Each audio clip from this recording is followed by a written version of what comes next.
I bought this old glazing room for shelter. Then the lowest firing tray sounded wrong. She was 21 and homeless. No room, no family inventory, no dry place to sleep.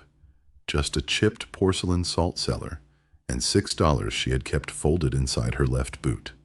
And with those $6, she bought a forgotten glazing room outside East Liverpool, Columbiana County, Ohio.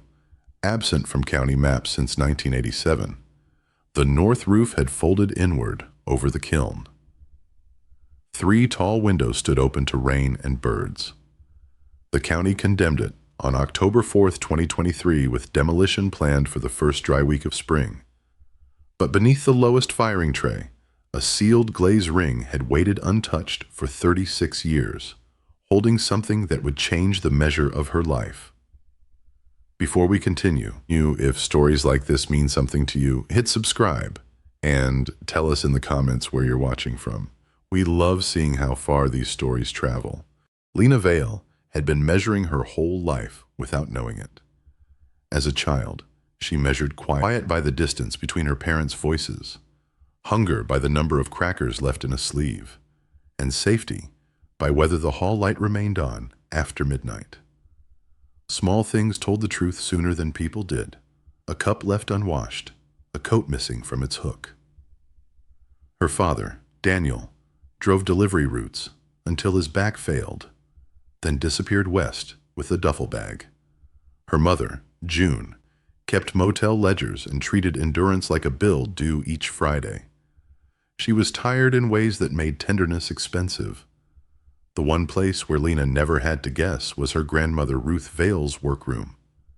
Every Saturday, Ruth tied on a blue ticking apron, set 2 chipped mugs of tea beside the kiln, and placed a row of porcelain salt cellars on a pine board between them. The bowls were no wider than a plum. Ruth mixed clear glaze to heavy cream thickness, strained it through 80 mesh cloth, then showed Lena how to lower each piece without trapping air. They counted 3 slow seconds.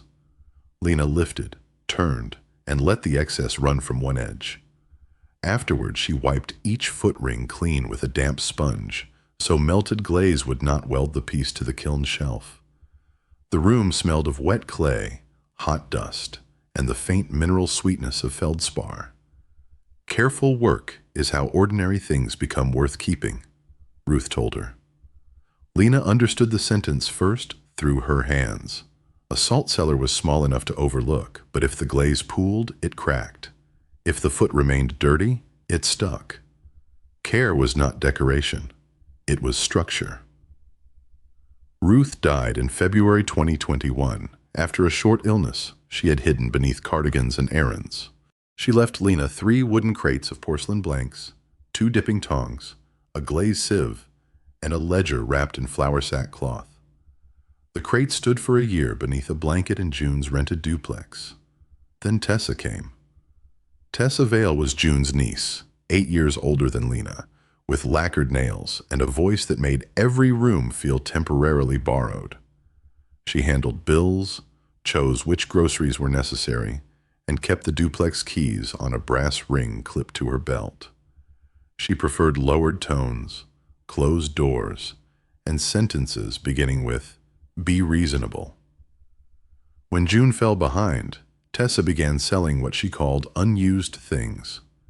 First the spare heater, then Ruth's oak chair, then the crates.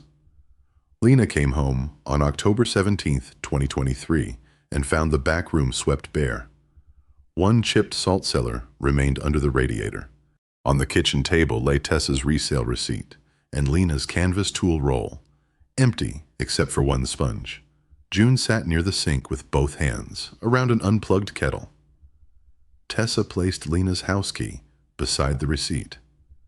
"You cannot keep living here without paying rent." 8 words. Lena looked to her mother. June did not raise her head. She rubbed 1 thumb over the kettle's seam until the skin whitened. It answered everything. Lena put the salt cellar in her coat pocket, folded 6 $1 bills into her boot, and carried her empty tool roll outside. The porch light went dark before she reached the sidewalk. For 6 weeks she moved east with the weather. In Youngstown, she slept 2 nights behind a laundromat where the dryer vents breathed warm air against the brick. In Salem, she spent $4 on soup and bread, then lay beneath the awning of a closed insurance office while sleet tapped the metal gutter. A church volunteer drove her to Lisbon, where she slept beside Maribel, who tied grocery bags around her shoes against rain. Lena's money fell from $23 earned washing pans to 14, then 9, then 6.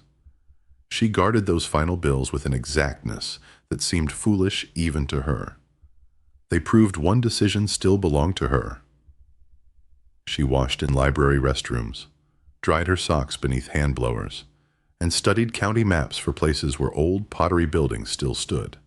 East Liverpool appeared beside the Ohio River, its clay memory surviving in factory names and brick streets once worn by tableware carts. On November 28th, in the Carnegie Public Library, Lena found the notice pinned beneath an advertisement for snow tires. County surplus structure. One-room porcelain glazing shop with attached kiln shed. Parcel forfeited for taxes. Unsafe. No utilities. Buyer assumes demolition liability. Minimum bid, $1. The sale would close at 4 that afternoon. A handwritten note at the bottom said, "No bids after Friday." Lena copied the address onto the back of a discarded checkout slip. $6 would not repair a roof, replace a window, or buy a bus ticket across the county, but it could make a bid. She carried the notice to the reference desk and asked the librarian how far a person could get on foot before dark. At 3:12, Lena left with the chipped salt cellar wrapped in her tool roll and $6 inside her boot. By sunset, the East Liverpool road narrowed. Beyond sycamores, a condemned glazing room waited to see whether she would arrive. The road followed the river east, then climbed until Lena could no longer see the water. She walked 9 miles before darkness settled across the fields. A bus driver outside Lisbon had taken pity on her and carried her as far as Calcutta without charging the full fare, leaving her with 38 cents and a transfer slip that was no longer useful. From there, she followed State Route 39, keeping the white shoulder line beneath her left foot. The temperature fell to 27 degrees. Near dusk, she found an open hay barn behind a vacant farmhouse and slept between 2 square bales, her coat buttoned over her face while mice worked quietly in the rafters.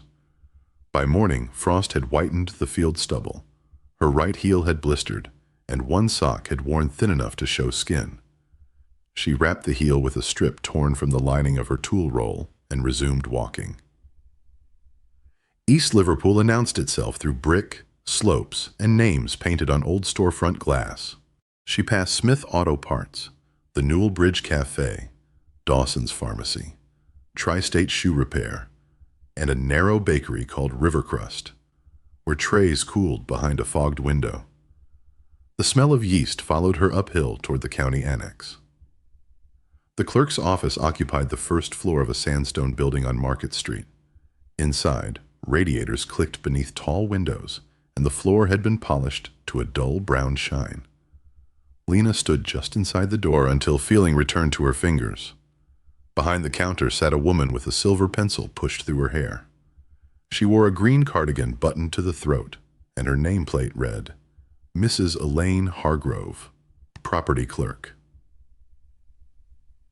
"You are here about the glazing room," Mrs. Hargrove said.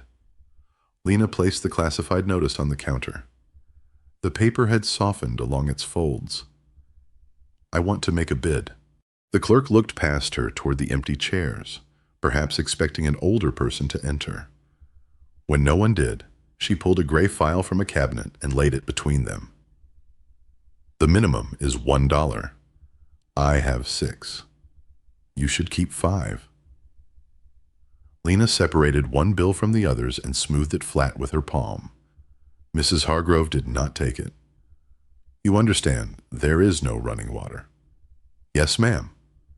"You understand, the electrical service was disconnected in 1989. "Yes, ma'am."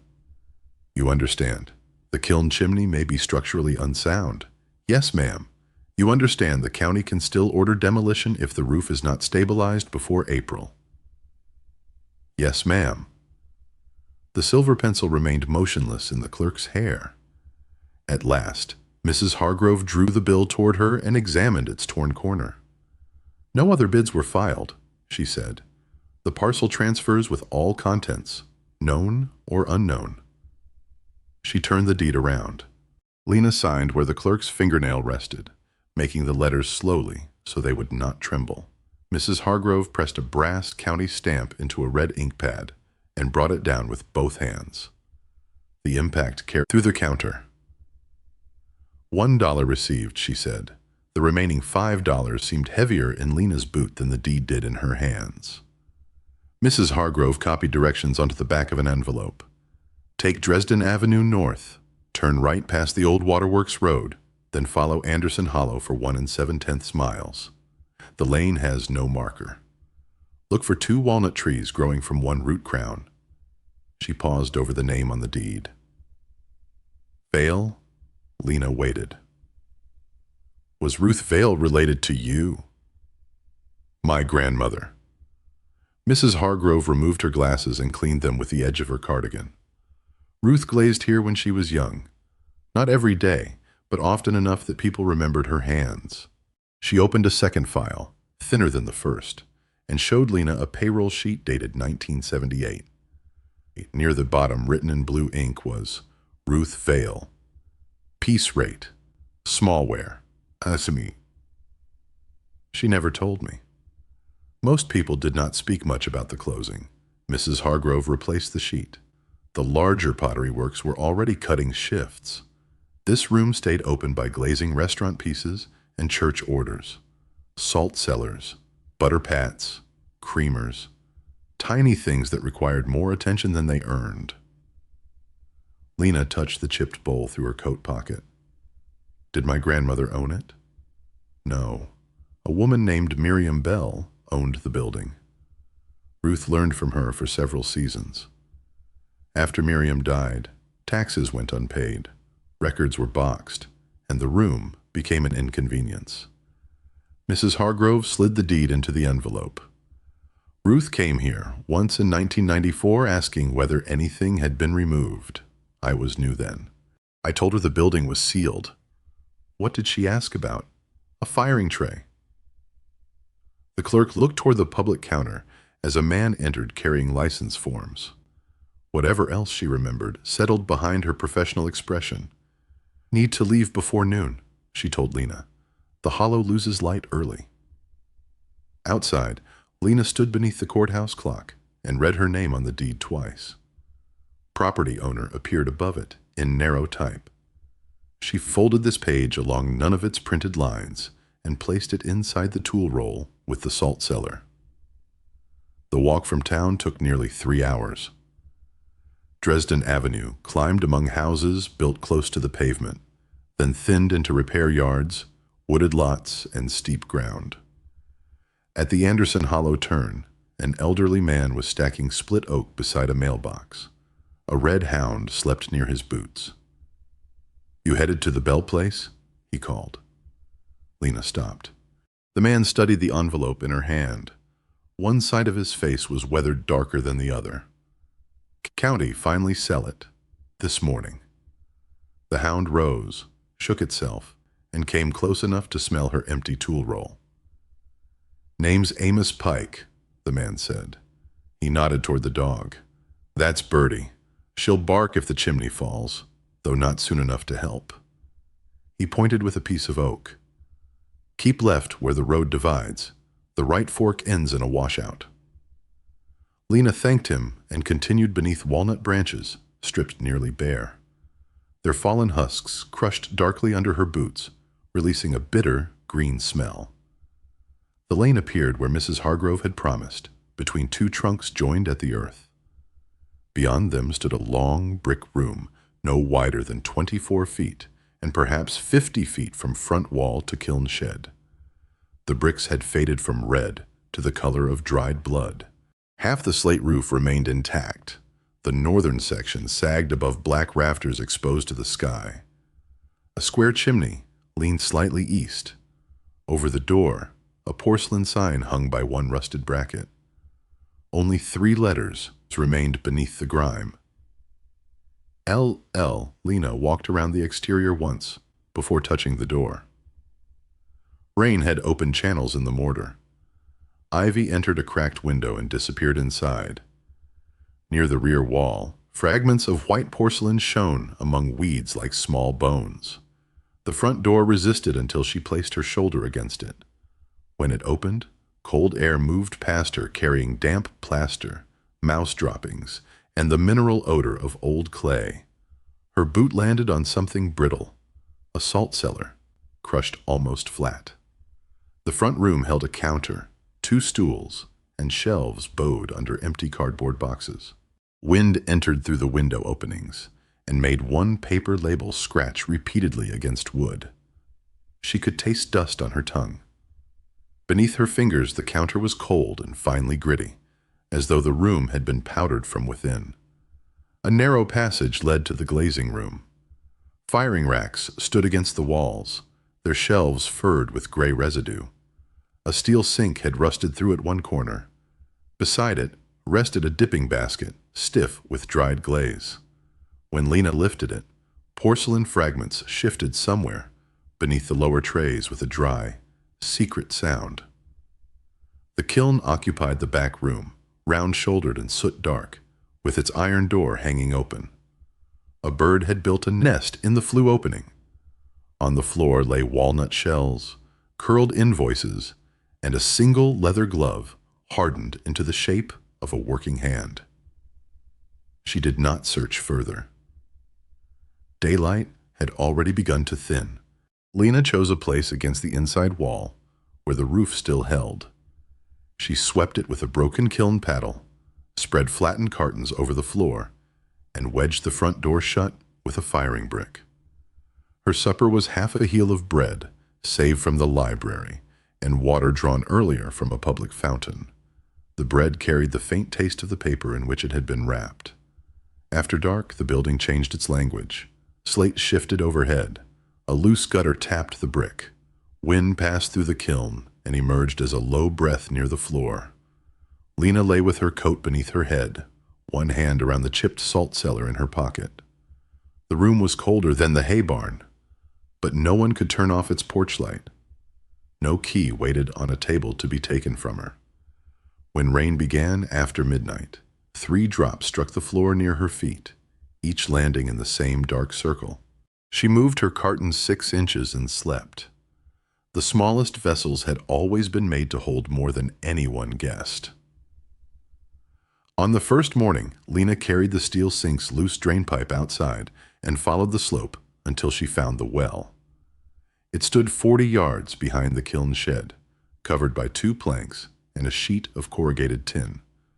The rope had rotted halfway through, but the galvanized bucket still held. She replaced the rope with clothesline bought from a discount bin and drew water slowly, discarding the first 6 buckets because they smelled of leaves and iron. The 7th cleared enough to show the bucket's dented bottom. The outhouse leaned beyond a stand of sumac. One hinge was missing, and the door had to be lifted before it would close. Lena scrubbed the seat with boiled water and ash, then marked the safest path to it with pieces of white porcelain so she could find her way after dark. By the 3rd day, she knew the floor's warnings. A long creak near the front counter meant a sound joist. 2 quick notes beside the sink meant the plank would hold if she stepped near the nails. Silence along the north wall was dangerous. There, rain had softened the wood until a screwdriver entered without resistance. She needed a broom, stovepipe, lamp oil, food, and something stronger than the broken kiln paddle. The hardware store stood between Tri-State Shoe Repair and an empty furniture showroom. A brass bell struck twice when she entered. The air smelled of oiled steel, seed packets, and the paraffin kept beside the canning jars. Behind the counter, a broad man with 1 white eyebrow and 1 brown eyebrow was repairing the handle of a coal shovel. "Glazing room," he said before she spoke. Lena set $5 on the counter. The man glanced at the money, then at her boots. Amos said somebody bought it. My name is Lena Vale, Walter Sloane. He tested the shovel handle against the floor. On the counter beside him sat a ceramic coffee cup with its handle missing, wrapped in copper wire so it could still be held. I need supplies, Lena said. I cannot pay for all of them today. Walter reached beneath the register and brought out a ruled account book. I do not open credit for strangers. I understand. I did not say no. He wrote Vale, Lena, at the top of a clean page. You pay when you can. No interest, no disappearing. I won't disappear. People generally say that before they do. He gave her a used paperback called Repairs for the Owner-Built House. Its cover had been reinforced with silver tape, and several pages carried Walter's penciled corrections. The broom cost $3.25. A 6-inch stovepipe elbow was $4.60. Chimney brushes rented for $2 a day. A pound of masonry nails cost 89 cents. He added a gallon of lamp oil for $1.75 and a canvas dust mask for 40 cents. Lena paid $3 and watched him enter the balance without comment. For the next 2 days, she cleared the chimney. She removed the bird's nest with fireplace tongs, then tied the round wire brush to a length of sash cord. From the roof's sound southern edge, she lowered it through the flue, drawing it up and down in strokes no longer than 18 inches. The first pass released dry soot. The second loosened creosote in black scales that struck the kiln floor like broken crockery. At the bend above the firebox, the brush caught. Lena climbed down, opened the clean-out plate, and pushed upward with a flexible rod made from 2 broom handles joined by wire. The obstruction gave at 2:20 in the afternoon. A hardened mass of nest fiber and creosote dropped into the firebox, followed by 1 dead starling, featherless and light as paper.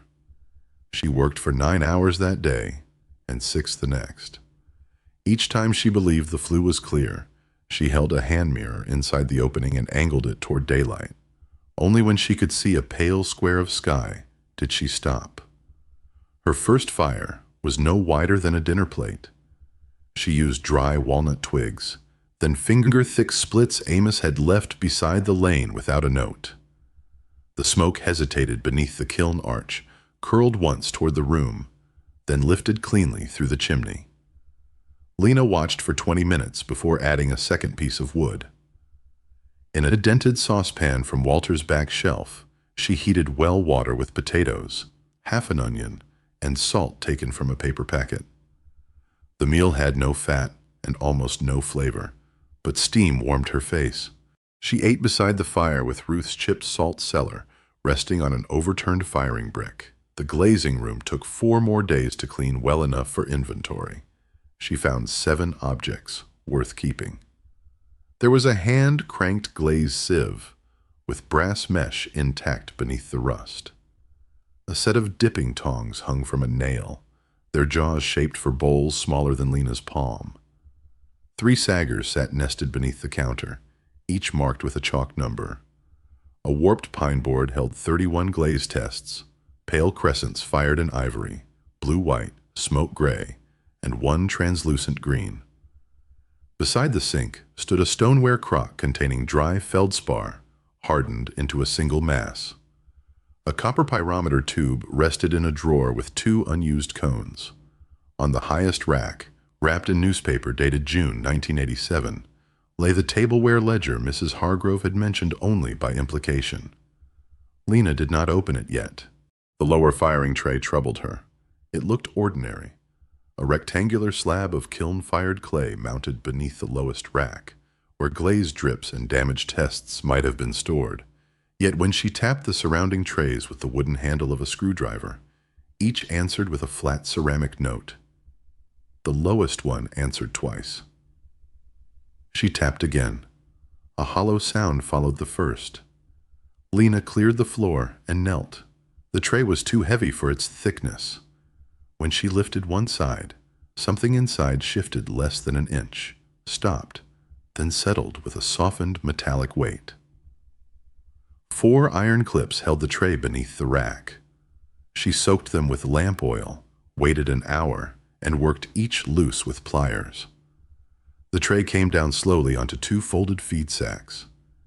Its underside had been sealed with a disc of cedar, pressed into a circular recess. The wood darkened, but not decayed. A glaze ring had been painted around the disc. The colors matched the tests on the pine board: ivory, smoke gray, blue-white, then translucent green. Ruth had once told Lena that a ring recorded more than color. It showed thickness, flow, heat, and whether the glaze could be trusted near an edge. Lena slid a putty knife beneath the cedar. The first attempt lifted only a splinter. She warmed the clay with a cloth dipped in water from the saucepan, waited for the wood to contract, then worked around the circle a 1/4 inch at a time. The disc released near sunset. Inside lay 6 packages fitted so closely they did not rattle. She removed them in order and placed them on the swept floor. The first was wrapped in wax cloth and contained Ruth's old dipping tongs, their handles bound with blue thread.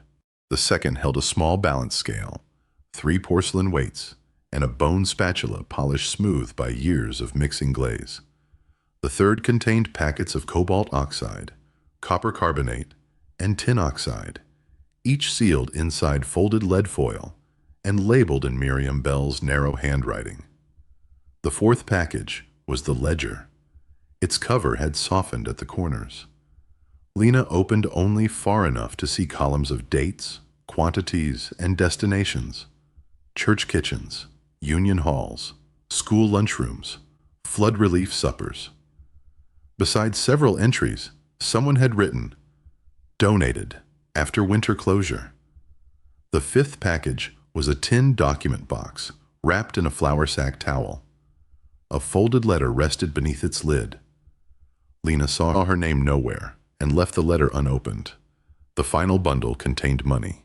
Most of it was not loose currency, but savings notes stacked inside paper bands, $20, $50, and $100 denominations, some issued by banks that no longer existed.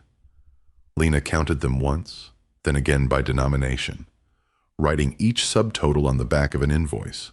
The notes totaled $32,600.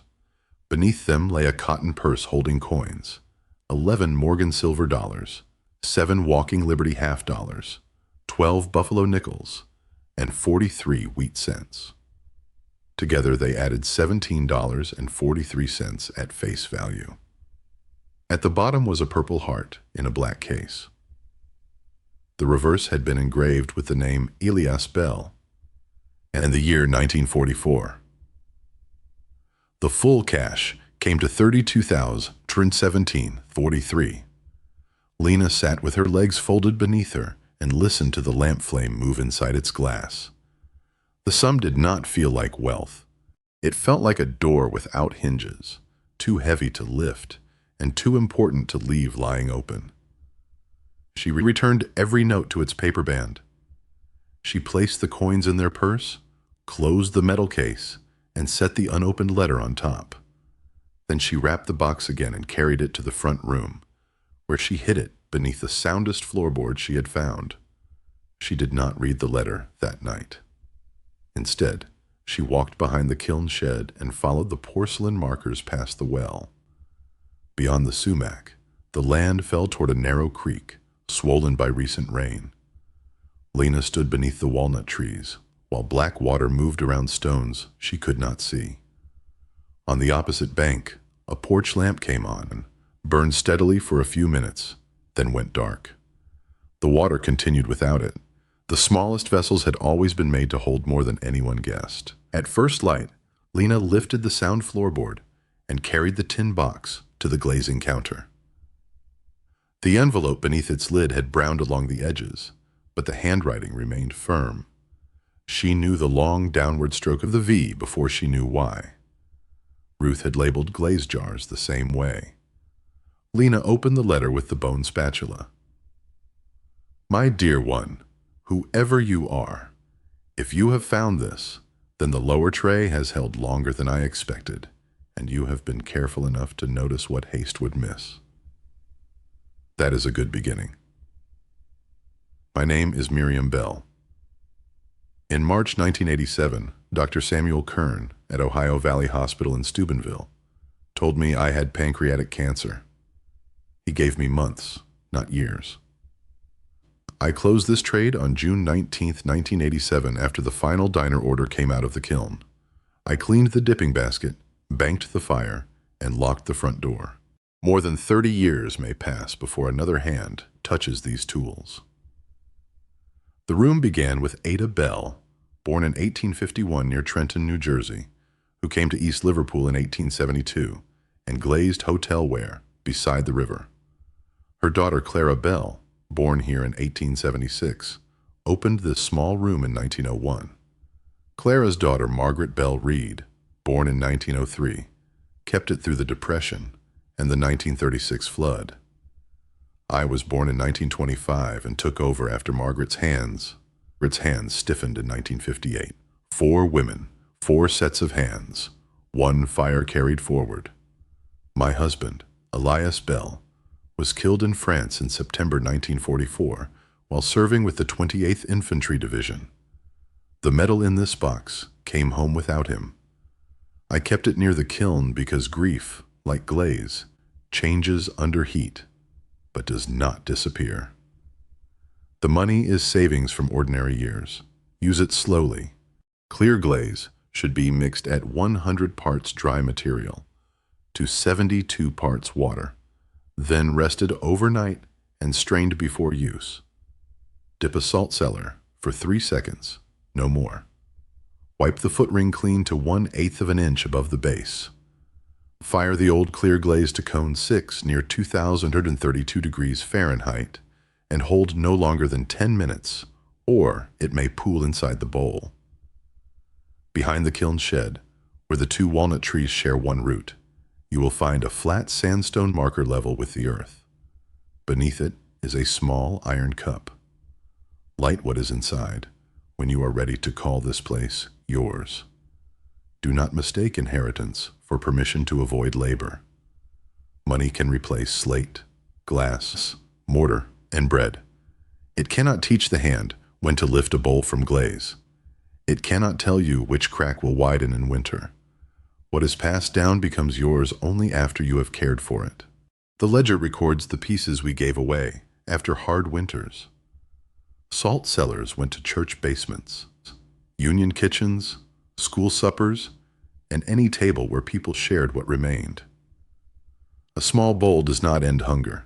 It tells a person there is a place prepared for them. Keep enough for the roof. Keep enough for the next firing. Leave something for the person who may arrive after you with less than you had. The house is not empty. It has been waiting. You are welcome here. Miriam Clara Bell, June 21, 1987. Lena read the letter twice. The second time, she paused over each temperature and date, moving one finger beneath the lines as Ruth had done when teaching her recipes. Then she folded the pages along their original creases. The paper resisted at first and settled into place beneath the pressure of her thumbnail. She carried the letter through the back door. The shared walnut root rose from the ground like the knuckles of one buried hand. Leaves and black husks covered the soil around it. Lena worked with the kiln paddle until its edge struck stone. The marker was broader than a dinner plate and worn smooth except for a shallow ring carved at its center. Beneath it, wrapped in rotted burlap, stood a small iron cup. Inside lay a thick coil of lamp wick and a thumb-sized lump of beeswax, darkened by age.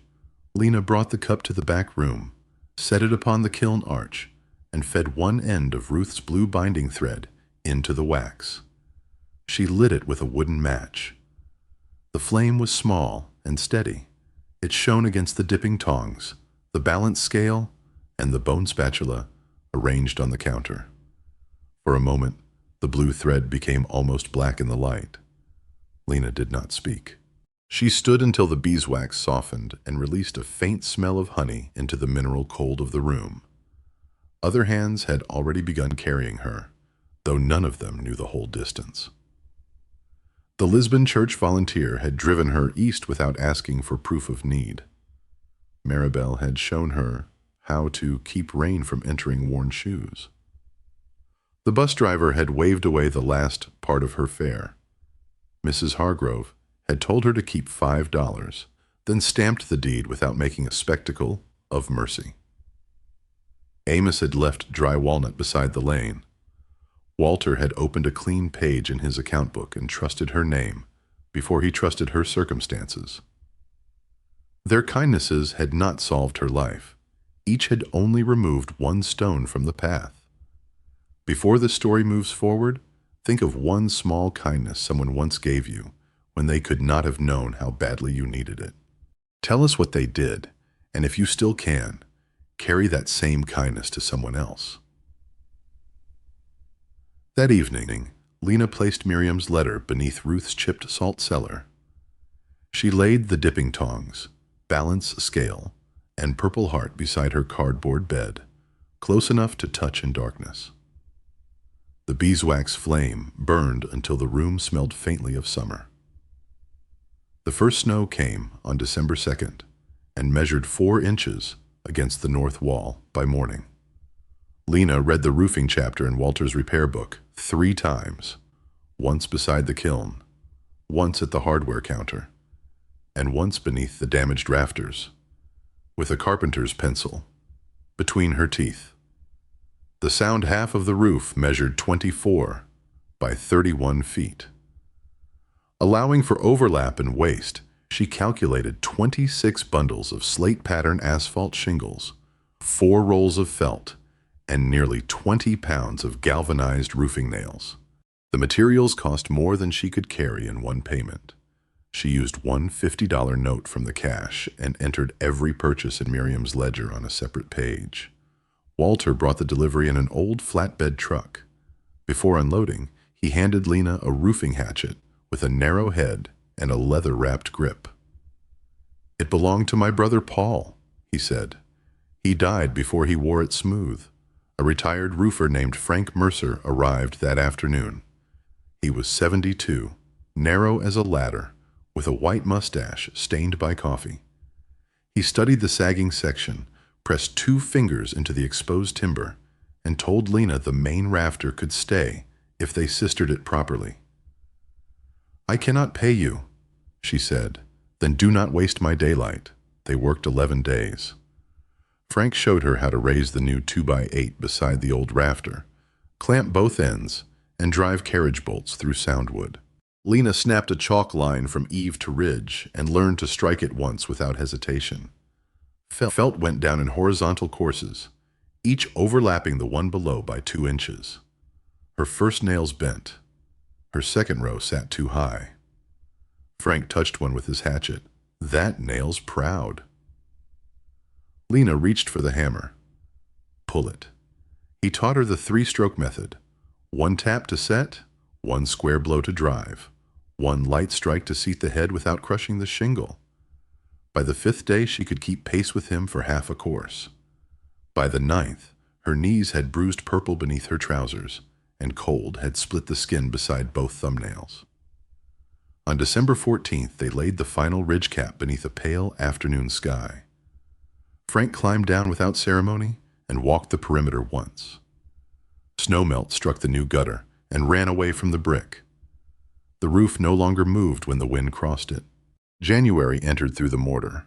The chimney bricks nearest the roofline had begun to spall, their fired faces breaking away in thin red plates. Between them, the original mortar had softened into powder that fell whenever Lena touched it with a brush. She dismantled the upper 6 courses 1 brick at a time, numbering each salvageable piece in chalk. Walter found hydraulic lime in the back of his warehouse, and Frank sent her to a mason in Wellsville for fire clay. Lena mixed 3 parts sharp sand to 1 part hydraulic lime for the outer joints. Near the flue, she added fire clay at a ratio of 1 part to 4 parts mortar.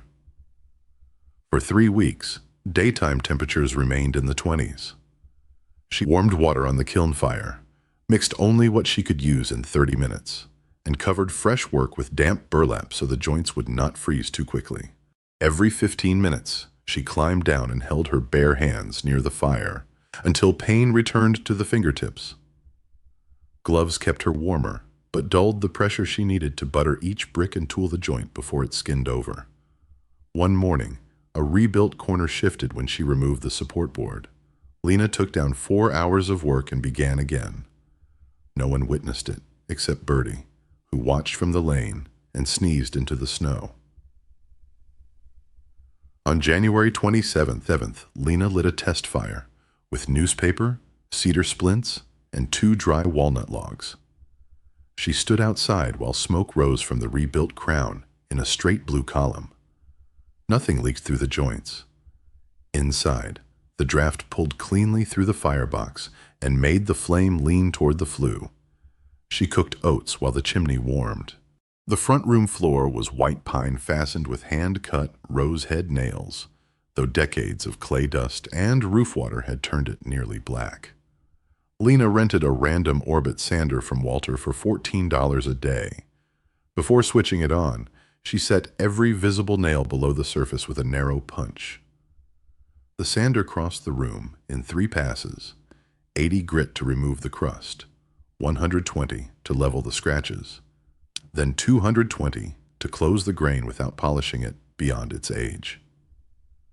Dust filled the room despite the canvas mask. It settled inside her sleeves and turned the damp skin at her wrists gray. The first pass revealed pale boards. The second drew out knots and saw marks. By the third, the floor shifted from dark honey toward mahogany, where years of feet had pressed oil and clay into the pine. She wiped the boards with mineral spirits, then applied 3 thin coats of boiled linseed oil, working with the grain and removing every wet patch after 20 minutes. Each coat required patience. The final one cured for 48 hours while she slept in the kiln room and crossed the front room only on 2 narrow planks. Not every day moved forward. On January 31st, Lena woke unable to lift the sander, though nothing in her body was injured. She carried Miriam's ledger to the marsh beyond the creek and sat on a fallen sycamore. A great blue heron stood in the shallow water for nearly an hour, its neck folded, its feet invisible beneath the brown current. Lena did no work that day. The next morning, she returned, lifted the rental machine, and finished the final corner beneath the counter. 8 windows faced the hollow. 3 had no glass at all. 4 were cracked from corner to corner. The last held 1 original pane, wavy and green at the edges, with 1788 scratched faintly into the lower corner. Lena removed that sash first and stored it upright between 2 blankets until the others were repaired. She stripped the loose putty with a heat gun borrowed from Walter, keeping the nozzle moving so the old wood would not scorch. After bedding each replacement pane, she rolled DAP 33 glazing putty between her palms, pressed it into the rabbet, and drew the putty knife in 1 continuous stroke. The bevel had to meet the sightline cleanly from inside. Too high, and the putty showed. Too low, and rain found the glass.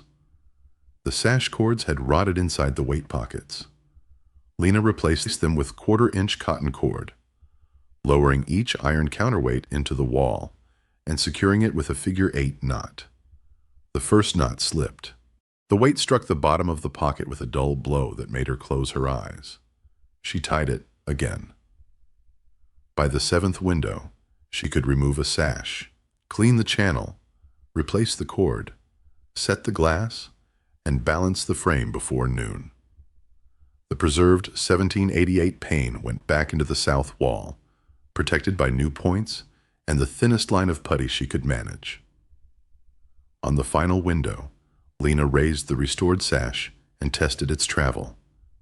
It climbed without binding and remained open at shoulder height. Outside, a chickadee landed on a walnut branch no thicker than a pencil. It turned once toward the clear glass, then flew across the hollow. Lena lowered the sash softly and set the latch. The walls near the chimney still carried horsehair plaster over hand-split oak lath, though whole sections had loosened where rain entered before the roof was closed. Lena's first patch fell before breakfast.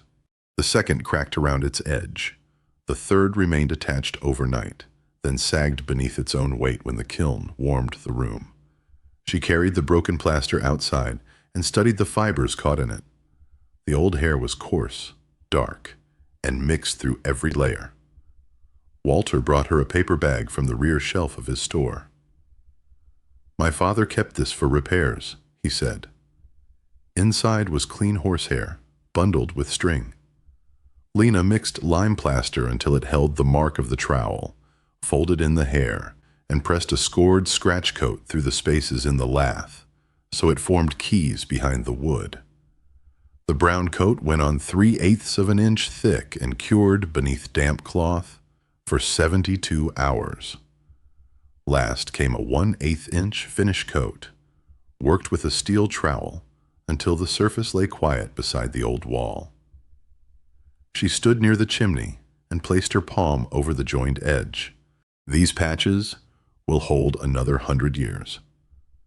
Doris Bellamy began leaving paper bags on the doorstep before Lena learned which house in town belonged to her. Doris owned the Newell Bridge Cafe and wore her red hair in a net, even when she was not cooking.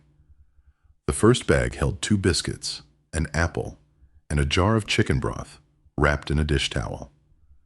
Lena found another 3 mornings later, then carried the empty jar to the cafe. "I can pay something," she said. Doris slid the jar beneath the counter and pushed a plate of eggs toward her. In candles when the shop reopens, she would accept nothing else. Caleb Sloan arrived on a black Schwinn with a splitting maul balanced across the handlebars. He was 16, long-limbed, and had a pale scar crossing one eyebrow. Without asking permission, he began breaking the walnut rounds Amos had left near the lane. Lena brought out $2. Caleb stepped back from the money as though it were hot. "My mother said, about your grandfather." Lena did not correct him. Perhaps he meant Ruth. Perhaps Walter had told the story imperfectly. Caleb split enough wood for 3 weeks, stacked it bark side up beneath the kiln shed, and rode home with the maul tied to the bicycle frame. Reverend Boyd passed each morning at 7:10, wearing a black overcoat polished at the elbows. He never entered the building. He only tipped his felt hat from the lane and paused long enough to say the same 4 words: "Strength for honest work." Then he continued toward town, his shoes making 2 parallel tracks through the late snow. Lena postponed the cellar until February 11th. The door lay beneath the glazing counter, hidden by a warped mat and 2 firing boards. When she lifted the iron ring, 7 granite steps descended into darkness. The cellar measured 12 by 15 feet, with a fieldstone floor, laid so tightly that only moss occupied the joints. At the center rested a dressed granite slab. A carved mark interrupted its smooth surface. A shallow bowl inside a ring of flame, the old bell glazing symbol. Lena swept the stone, tested its edges with the tip of the kiln paddle, and left it where it was. Miriam had taught her that not every sealed thing required immediate opening.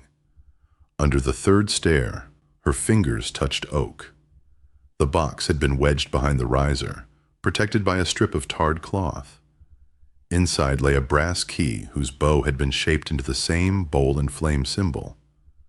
Beneath it rested a type, wrapped in linen.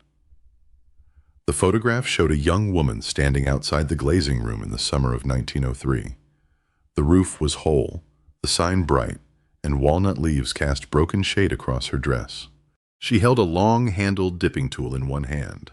Her face resembled Lena's so closely that Lena first believed the dim cellar light had altered it. On the back, scratched into the metal, were the words, "Margaret Bell Reed, daughter of Clara Bell, age 25, summer of 1903. Lena carried the tintype upstairs. She placed the brass key on the mantel above the kiln and did not try it in every lock. The building had only 3, and none matched. Snow retreated first from the south wall, then from the lane. The creak became loud enough to hear through closed windows, carrying branches and pieces of pale winter grass. By April, the walnut trees opened their catkins above the roof like small green ropes. Lena cleaned the glaze sieve, weighed the surviving minerals, and decided not to begin full production that spring. The chimney was sound, but the kiln still needed new brick at the throat.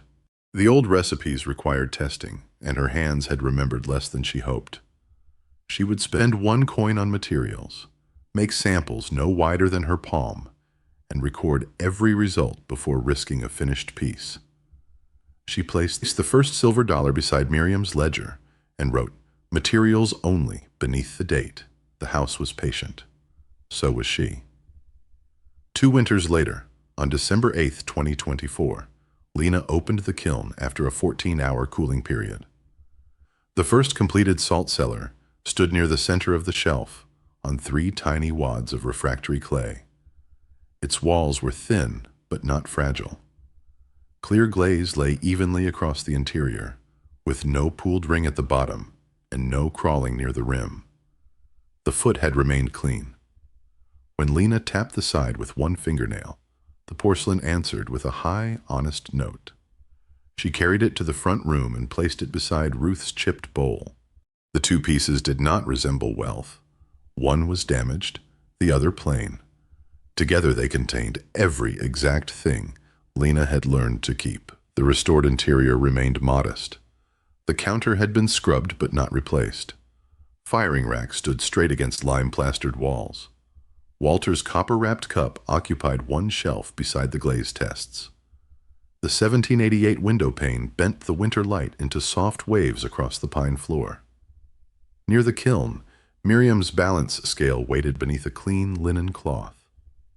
The brass key remained on the mantel until the walnut tree was struck by ice. A storm on January 6th split 1 low branch and exposed a square iron plate set into the trunk, where 2 older limbs had grown together.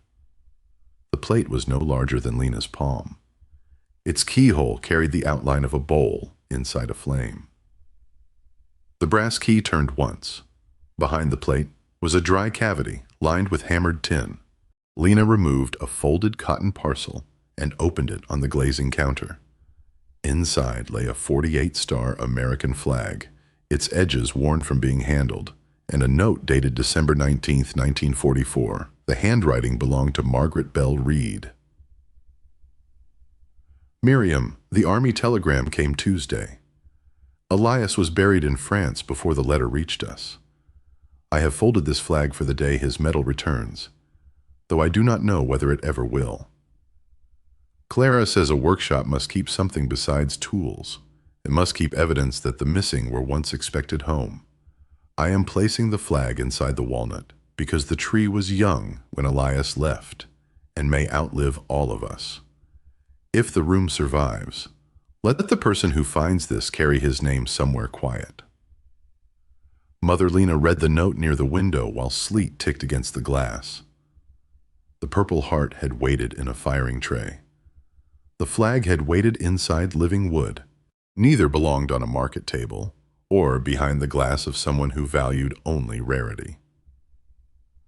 On September 17, 2025, the anniversary of the Meuse Argonne American Cemetery's dedication, Lena traveled to France with the medal, the folded flag, and photocopies of both letters.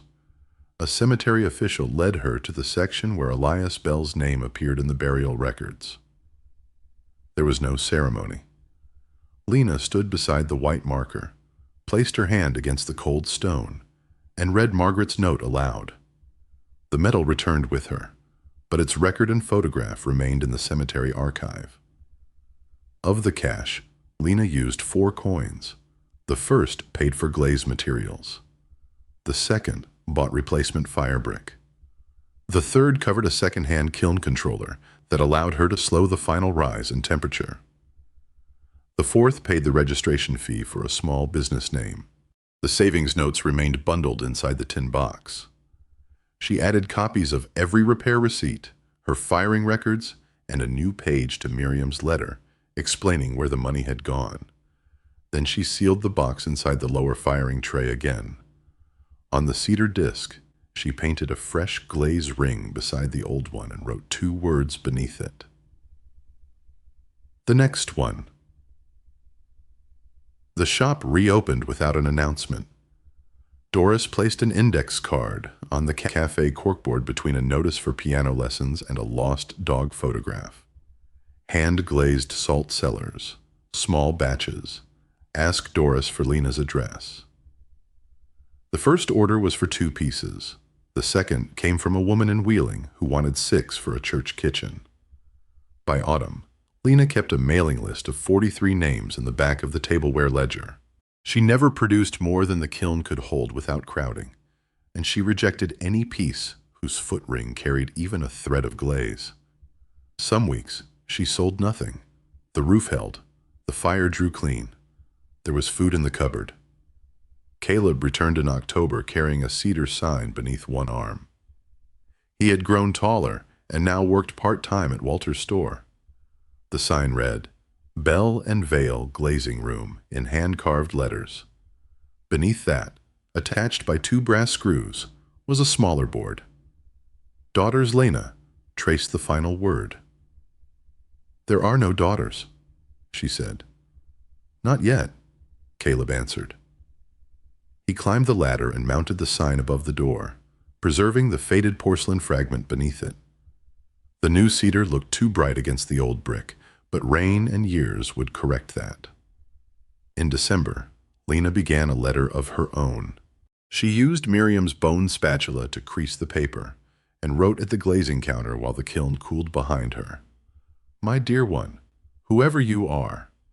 She described the roof dimensions, the hydraulic lime mixture, the 3 failed plaster patches, and the day the first finished salt cellar rang beneath her fingernail. She wrote that fear could disguise itself as thrift, and that waiting was useful only when joined to preparation. She did not explain Tessa. That part of the story had already taken enough. Instead, Lena recorded the names of those who had removed 1 stone from her path. Maribel, Elaine Hargrove, Amos, Walter, Frank, Doris, Caleb, and Reverend Boyd. She left space beneath them for names she did not yet know. Near the end, she copied 1 sentence from the first page of her firing notebook. The smallest vessels had always been made to hold more than anyone guessed. At dusk, Lena wrapped the letter in flour sack cloth and placed it inside the tray above the tin box. She fitted the cedar disc into its recess, turned the clips, and wiped away the dust with Ruth's old sponge.